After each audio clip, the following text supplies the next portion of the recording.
In this video, we're going to look at what are dynamic stretches, then what benefits they hold and why you want to do them as part of your warm-ups. We'll look at common pitfalls of what you can do wrong and then cause trouble. And we'll also look at what they can't do. Then finally, I'll share some examples of typical dynamic warm-up stretches that you may want to include in your warm-ups. For those of you who don't know me, my name is Maryke. I'm one of the physiotherapists from sportsinjuryphysio.com, where you can get online physiotherapy assessment as well as treatment for your injuries. Have a look at the description of this video if you want a link to our website. A dynamic stretch is a movement that takes your body through its full range of motion while it contracts your muscles. So it's different from a static stretch. A static stretch, you typically just take into a position where you can feel a stretch and you hold it for an extended period of time, and then you come back out of it. A dynamic stretch will use a movement, so you'll go into the stretch position and come back out nearly immediately. And you'll also notice in the end of this video that the dynamic stretches that I'm going to demonstrate looks very much like strength training exercises, because what we want is we want the muscles to contract because that gives us part of the benefit. And I'll explain that in a minute a bit more in detail. Now, what do dynamic stretches do? They've been shown that if you include them as part of your warm-up routine before you do sports, they can improve your performance and they can also help to prevent injuries. How do they do that? Broadly, you can put it into three categories.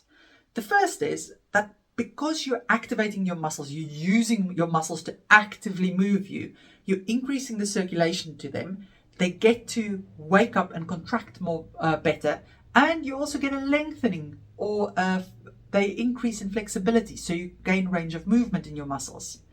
Second, it warms up your joints. So you've got to remember that joints don't have arteries going in and out of them. So they rely on movement to get their fluid in and out and get them supple. So if you're just doing a static stretch where you don't move repetitively, you just stay in a position, you don't really get the joints warming up that well. Now, the third way that it works is through waking up the nervous system. And this is a part that we don't always think about. But remember, your muscles can be as strong as they want to be. But if your nervous system is not really paying attention and not really knowing what's going on, you can't control them properly. So what a dynamic stretch does is it wakes up the nerve endings that supply that part of the body that you're working, and it just allows them to recruit the muscle fibers better, and also helps with your control and your balance and your position sense. So position sense is, when you close your eyes, you know exactly where your toes, your fingers, everything is, without looking at it, obviously. That's position sense. And research has shown that if you do dynamic stretches, it improves that position sense, and then you're better able to control your body when you do sports. So dynamic stretches are really, really useful things. However, you can also cause yourself trouble, because a dynamic stretch, and you'll see in the last section, is very much similar movements to strength training. So your dynamic stretches has to actually fit your level of fitness and technique. Because if you do dynamic warm-up that is too hard for you, you can make yourself tired so that you don't perform so well in your sport. And there's research to show that. So the set of exercises you do in your session as a warm-up has to not really tire you out, but be hard enough to get everything awake for the session you want to do. To give you an example of this, somebody who is quite new to running and who's just going out for a slow run would do a much smaller dynamic warm-up, like just gentle squats and lunges, for instance, where somebody who's going to perform at full speed and wants to be sprinting will also have to add in jumps and hops and things that really gets their muscles firing at top level. The other thing that dynamic stretches aren't quite as good as static stretches is at improving your range of motion. Now, I know there's a lot of research to show that if you do very long hold static stretches before you exercise and you don't do anything else, you can actually decrease your muscle activity and inhibit your performance. However, there's also research out there to show that if you do static stretches, but then follow it up with a good dynamic routine that really gets things firing again, you gain more range of motion and you don't lose any of your performance. So if your sport really requires you to have a large range of motion, so we're thinking gymnastics or we're thinking dance, for instance, then you may want to include static stretches first, but then follow it up with really good dynamic exercise to get things woken up again.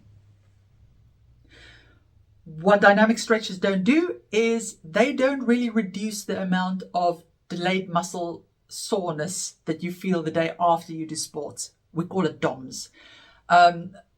So although doing a good warm-up prevents injuries and it can help you perform better, if you're doing a really hard session, doing a good warm-up is not going to prevent you from feeling sore the day after your session.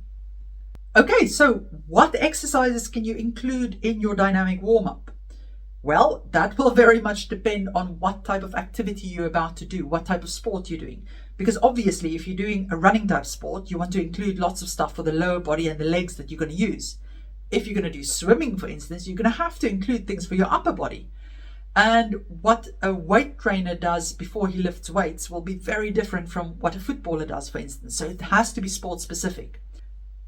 If we look at your sport, what movements do you use in that sport? Let's use running, because a lot of people watching this channel are actually runners or does running type sports. So we will want to warm up the hip joints, the knees, the ankles. We'd want to get those muscles nice and flexible, but we'd also want to get them firing nice and hard. So an example of an exercise that's brilliant to add in here are just free squats. So squatting up and down. Can you see how that movement will mobilize your hips, your knees, as well as your ankle joints? But at the same time, we're contracting the thigh muscles as well as the glutes and a little bit of the hamstrings to do that movement. So you're getting your range of motion, but you're also activating muscles.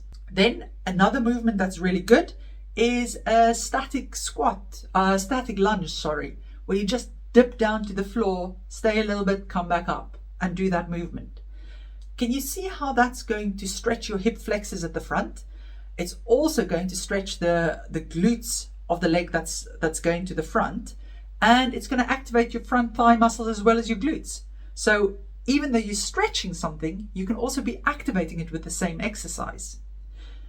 Then if we move on and we think of bridges, bridges are brilliant for also stretching the hip flexors, but getting the glutes and the hamstrings activated. Now again, if you're new to strength training or not that strong, doing double leg bridges may be more than enough.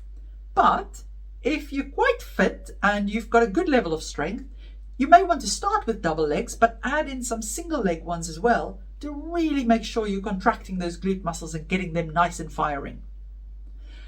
For the calves, it's quite common to see people doing calf stretches before they run. Now, doing calf dips over the side of a step is a really good way of combining activating the muscles as you lift up, but then getting them to lengthen and getting that ankle range of motion into dorsiflexion as you lower down over the side of the step. Now, of course, you're not going to hang there for ages, but you can stay there for a couple of seconds, 2 to 3, and come back up and repeat that movement. A nice one for actively stretching your hamstrings is the deadlift movement, or they also call them good mornings, where you just have a tiny bend in your knee and then you hinge forward with your body, keeping your trunk straight until you feel a nice stretch in your hamstrings and coming back up. Now, if you want to feel more of a stretch in your hamstrings, you just don't bend your knees that much. So you can play with that. And again, it's a brilliant way of getting the hamstrings lengthening, but actually working them at the same time. And then usually when you've done your full dynamic warm-up that you want to do for your running, if you then add in some leg swings, swinging your legs side to side, getting the adductors and the glutes going and lengthening, as well as forwards and backwards, can be quite useful. An added benefit to the forwards backwards, of course, it stretches your hamstrings as well for you and your hip flexors a bit, but actually it also mobilizes your sciatic nerve, because that runs also kind of straight down the leg. So it's a brilliant one to just add in at the end to make sure everything has the full range of motion you want to be doing. Now, these exercises are very simple ones, and they're the basic ones that I would do before an easy run, for instance. But like I said, depending on your sport, if you're doing a sport like football where you have to have quick feet, you want to be doing drills that really replicate your sport as well. And if you're doing high intensity sessions like sprints and track sessions, you want to be adding in small sets of sprints just to make sure that you fire up properly after you've done the simple things. Brilliant. Let me know if you've got any questions. And remember, if you need more help with an injury, you're welcome to consult one of us via video call. Link to the website is in the description of this video. Take care.